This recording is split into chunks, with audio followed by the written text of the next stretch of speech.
Baik, assalamualaikum warahmatullahi wabarakatuh. Perkenalkan, nama saya Muhammad Aryansyah. Saya di sini sebagai pemateri pertama di kelompok 3, yaitu materinya kita tentang model pengambilan keputusan.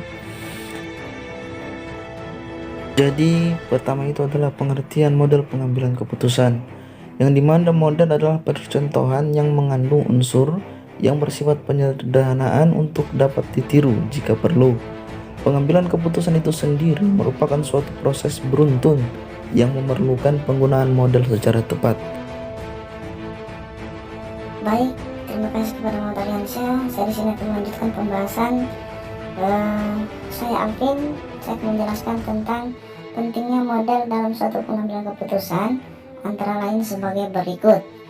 Yang pertama yaitu untuk mengetahui apakah hubungan yang bersifat tunggal dari unsur-unsur itu ada relevansinya terhadap masalah yang akan dipecahkan atau diselesaikan itu. Kemudian yang kedua, untuk memperjelas secara eksplisit mengenai hubungan signifikan di antara unsur-unsur itu. Lalu yang ketiga adalah untuk merumuskan hipotesis mengenai hakikat hubungan-hubungan antar variabel. Hubungan ini biasanya dinyatakan dalam bentuk matematika. Dan terakhir yang keempat adalah untuk memberikan pengelolaan terhadap pengambilan keputusan. Pengambilan keputusan itu sendiri merupakan proses yang membutuhkan penggunaan model yang tepat. Baik, terima kasih kepada saudara Alvin, dan saya Fahri Rahman akan melanjutkan pembahasannya. Saya akan menjelaskan tentang model-model pengambilan keputusan. Pada dasarnya terdapat dua cara untuk melakukan penilaian keputusan. Yang pertama yaitu menggunakan pendekatan yang sifatnya pragmatis, yaitu melihat hasil yang dicapai. Jika hasil yang dicapai sesuai dengan harapan dan keinginan, keputusan yang diambil dapat dikatakan sebagai keputusan yang baik, dan sebaliknya. Kemudian selanjutnya, mereka yang akan terkena oleh keputusan yang diambil menggunakan pendekatan yang sifatnya prosedural. Dalam hal ini yang dinilai adalah proses tahu tata cara yang digunakan dalam pengambilan keputusan. Cara inilah yang menyangkut model dan teknik pengambilan keputusan. Yang dilakukan ialah menilai suatu keputusan baik atau tidak berdasarkan cara yang ditempuh untuk menjatuhkan pilihan.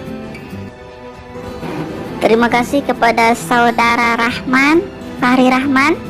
Kemudian saya akan melanjutkan masih tetap di model-model pengambilan keputusan, tapi saya di sini akan menjelaskan ada beberapa model dan teknik pengambilan keputusan, yaitu model optimasi. Sasaran yang ingin dicapai dengan model optimasi adalah bahwa dengan mempertimbangkan keterbatasan yang ada, organisasi memperoleh hasil terbaik yang paling mungkin dicapai. Sikap pengambil keputusan, norma-norma serta kebijaksanaan organisasi berperan penting dalam menentukan kriteria apa yang dimaksud dengan hasil terbaik yang mungkin dicapai itu.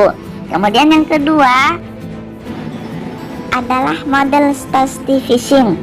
Salah satu perkembangan baru dalam teori pengambilan keputusan ialah berkembangnya pendapat yang mengatakan bahwa manusia tidak memiliki kemampuan untuk mengoptimalkan hasil dengan menggunakan berbagai kriteria yang telah dibahas di awal. Tidak dapat disangkal bahwa aksentuasi pada pendekatan kuantitatif mempunyai tempat dalam pengambilan keputusan. Baik, terima kasih kepada Vivka Reskiana. Saya adalah Faradina Dwi Putri akan melanjutkan pembahasan dari Vivka. Yang ketiga adalah model Miskin Scanning. Scanning berarti usaha mencari, mengumpulkan, memproses, menilai, dan menimbang-nimbang informasi dalam kaitannya dengan menjatuhkan pilihan tertentu.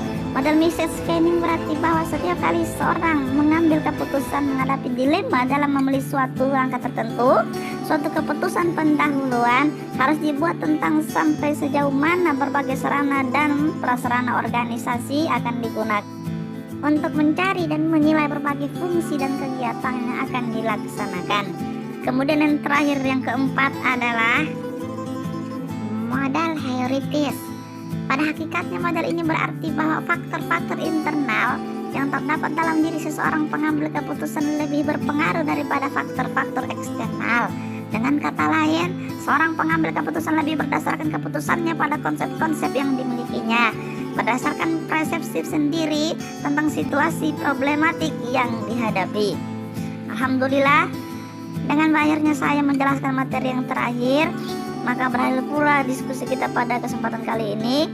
Saya Faradina Dwi Putri, pelogin dari kelompok 3, mengucapkan banyak terima kasih. Terima kasih sudah menonton. Dadah.